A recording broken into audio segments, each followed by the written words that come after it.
guys, Cara here, staying on a run, and today has been a day.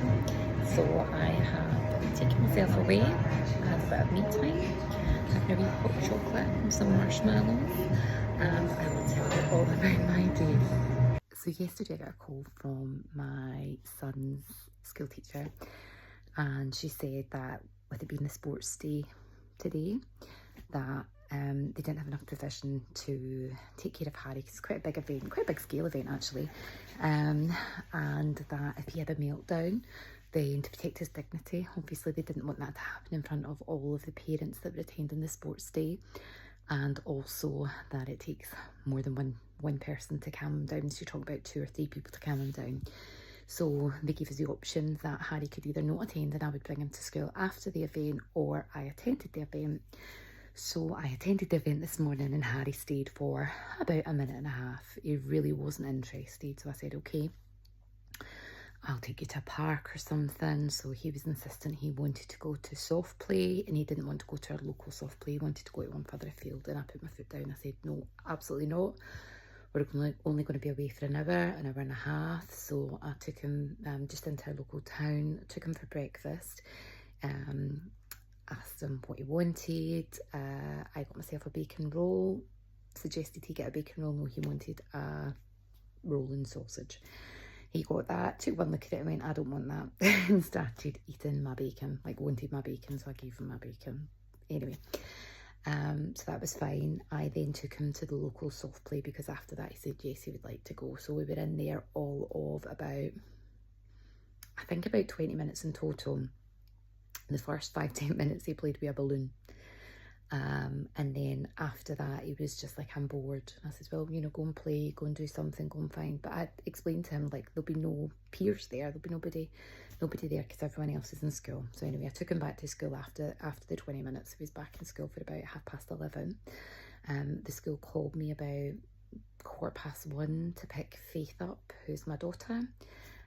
She wasn't feeling very well. She hadn't eaten lunch and she wasn't feeling very well, so that was fine. I went and picked her up, and then literally got her home, pulled the car up at her house, and I got another call, could I come and pick Harry up? So Harry had been violent, so I went up to the school and he was still kind of mid-meltdown. So he had hit another child, unprovoked. So this poor child was squealing. Obviously has complex needs as well, so he was absolutely shrieking, running up the hallway. Harry is going into other classes in the learning support unit, with younger children and everything in it. So I managed to get into the classroom, got him out of the classroom, took him into the stairwell, spoke him down. So he keeps saying he's getting locked in a room, but he's not getting locked in a room. He is closed into a room, but it's not locked, and there's always someone supervising as well. But it's to protect everyone around him, because he does get violent. So anyway, got him out of the school. I actually forced him out of the school. I said, I'm not talking it until we get outside, and I physically escorted him out. Like, every time he was trying to get away again, I would push him forward, and he was trying to bite me, but he didn't actually execute it properly. Like, I've got a sweater on today, so he was putting his mouth round my arm and pressing a little bit, but he wasn't properly biting down, to which obviously I pushed his face off my arm. So he's fighting me, and then we get out into the hallway and he starts to calm down a little bit, and then as soon as we leave the building, he's fine again. So he finds school a real trigger, which is actually really quite sad, because the school are very supportive. If he was able to calm himself and work through his emotions a bit better. Now all the stops are put in place to help him with that, but I think not only is it his neurodiversity, but I think there's a mental health issue there that we can't access provision for. So he's been on the neurodiversity list for over 3 years now, and he was originally in the CAMS list and then was put sideways onto the neurodiversity list. So CAMS, I will have refused to see him until he's got his neurodiversity assessment, and in that time, in that 3 years, his mental health has declined. Now, he comes from a pretty stable home life, you know, there's not a lot of shouting. You know, my husband and I have got a good relationship. You know, he's got his own bedroom. You know, financially he's catered for. So, and he gets so much love and support and attention. And, you know, we try to learn all the time about how we can best support him. So I just don't get it. I don't get it. So it's obviously a nature over nurture thing. We don't understand why his problems exist. I don't even know if we're going to get that proper support when we do finally have access to CAMS. I can only hope. I can only hope. I don't know if it's something that will evolve with age, and maybe it'll get easier for him to process his emotions. But when he gets angry, he just wants to hurt someone.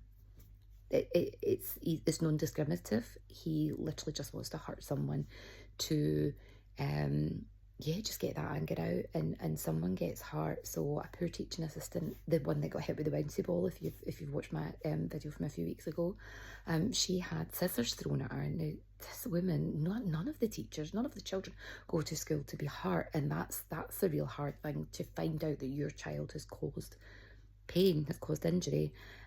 So this lady now has been hit with a pair of scissors, and this poor young boy has been hit, and obviously has reacted in an appropriate way for himself. Yeah, so I got Harry home, and after Harry was home, he was fine. He was absolutely fine. Faith was doing okay as well. So home and settled. I have the most understanding and brilliant boss who was just like, listen, it's been a tough day, finish up for the day. So after bringing both of them down, they both calmed down, both fine. Faith was already levelled out, and I went and got my nails done. I went down, I got my nails redone. I even got a pedicure, and then I took myself for a hot chocolate. Sorry about that, took myself for a hot chocolate before I came home. So I'm also coming down with something as well. Always starts with my throat, so I know I'm getting sick. So yeah, so it was a pretty tough day, ended okay. We didn't ground Harry, so he's been out playing, and that helps again regulate him, helps get his energy out, brings him back down to a level. So I'm hoping he's coming home soon, hoping that will kind of help him just be calm for the rest of the evening, and hopefully tide him out so he gets a good sleep, so we get a good sleep. But yeah, so that's what my day's been like. And for all you SEN parents out there, I see you. I know we go through so many different struggles. Everybody's struggle's not the same, but it is exhausting. And I know it's rewarding so often as well. But the tiredness, the exhaustion is real. And I'll see you. And happy Friday.